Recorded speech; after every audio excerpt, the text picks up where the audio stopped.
They say invention is born of necessity, but sometimes it's born of pain, followed by a bit of curiosity, a dash of desperation, and just the right amount of bubbles.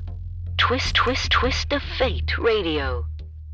Our story begins in the aftermath of war. We're going all the way back to 1886, and a Confederate veteran named John Pemberton is nursing more than just physical scars. Once a respected pharmacist in Georgia, Pemberton returned from the battlefield with a saber wound to the chest and a crippling addiction to morphine, an all-too common consequence of Civil War medical treatment. He was desperate for relief, but unlike most, Pemberton had the skills and the ambition to create his own remedy. In the late 1800s, American pharmacies were like a mix between a health clinic and an old-time soda fountain. Tonics, elixirs, and patent medicines were all the rage.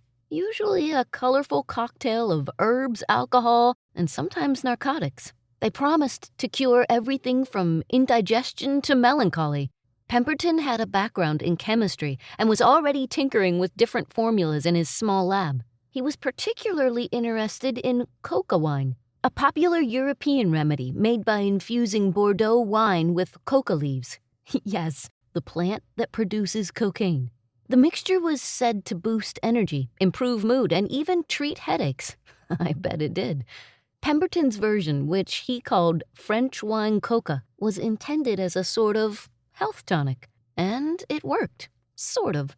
But then in 1886, Atlanta introduced new prohibition laws banning the sale of alcohol. Pemberton was forced to reformulate his beloved concoction, so he replaced the wine with sugar syrup. The coca leaf and cola nut, another caffeine-rich ingredient, remained. He also threw in some damiana, a controversial aphrodisiac, essential oils, and a few other herbal ingredients. What he ended up with was a thick, caramel-colored syrup, sweet, aromatic, and slightly bitter. He believed it still had medicinal value.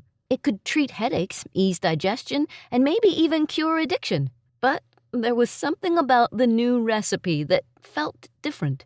He took it to Jacob's Pharmacy in downtown Atlanta and asked the soda fountain clerk to mix it with carbonated water, just to see how it tasted.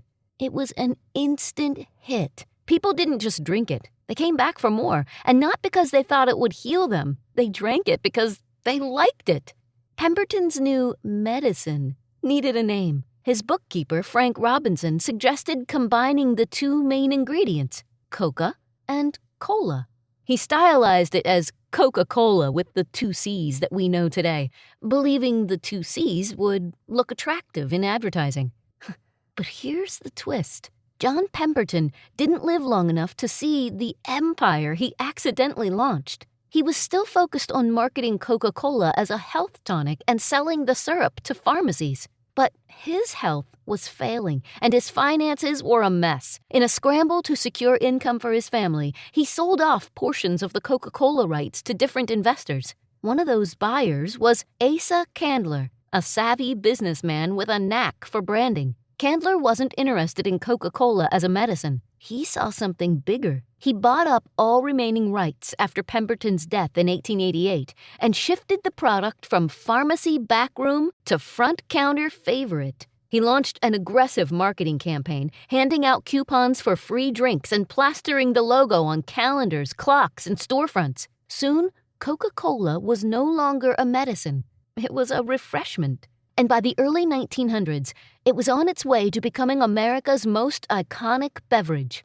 Of course, as the decades went on, the formula evolved. The cocaine, thank God, was removed in 1904. And today's Coke is far removed from Pemberton's original brew. But the spirit of it, the twist of fate that turned a wounded veteran's personal pain into global pleasure, remains. A failed tonic, a renamed syrup, a fizzy experiment in a southern pharmacy, and a moment when medicine turned into magic.